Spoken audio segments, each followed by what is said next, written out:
மாற்றுத்திறனாளி line D ராஜா.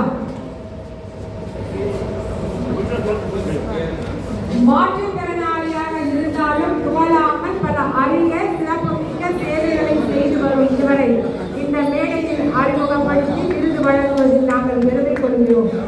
Line D ராஜா சமூக ஆர்வலர் கலாசாகர் விருது. சென்னையில் பிறந்து வளர்ந்தவர். பிகாம் பட்டம் பெற்றவர். 5 வயதில் போலியோ நோயால் பாதிக்கப்பட்டு 2 கால்களில் செயலிழந்த நிலையிலும் தன்னம்பிக்கை இழக்காமல் வாழ்க்கையில் சாதனைகளால் அலங்கரித்த ஒரு மாமனிதர்.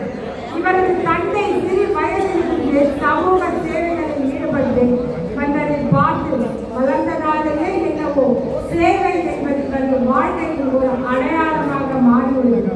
அந்த சேவை மனப்பான்மையின் வெளிப்பாடாக சுடர்வழி தொட்டு அறக்கட்டளை என்ற நிறுவனத்தை நிறுவி அதன் நிறுவனராகவும் தலைவராகவும் இருந்து சிறப்பாக செயல்பட்டு வருகிறார். 2022ஆம் ஆண்டு அரசு பள்ளிகள் தொடங்கப்பட்டாலும் அதற்கு முன்பே 15 ஆண்டுகளாக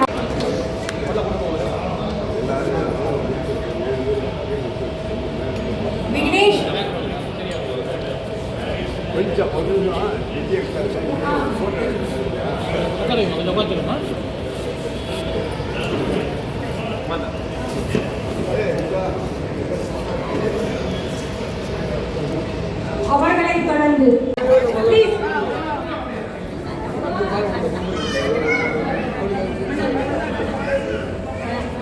சீர்காழி சிவசத்தை பாராட்டணும்.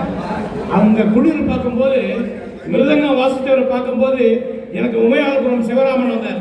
Sir Chidambaram sir Chidambaram sir sir Chidambaram sir Chidambaram sir உங்க மிருதங்கம் வாசிக்கும் போது உமையாளபுரம் சிவராமனே எனக்கு அடக்கத்தில் வந்தாரு.